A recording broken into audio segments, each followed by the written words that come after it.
Okay guys, I received this kit.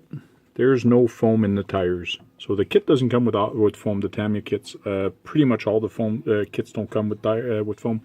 But then you can buy the foam and have them to put in here.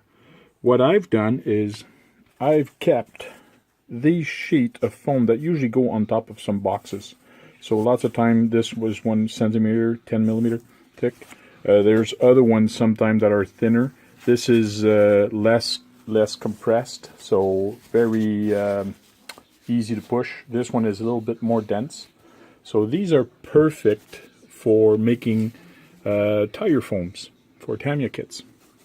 So if you have them, recycle guys, reuse this. Very useful. Here's some pictures of the finished product and how I've done and how I cut them. So keep a knife, sharp knife close by. I use this. Make sure the blade is very sharp though, like a new blade. Thanks, bye. Thanks for watching.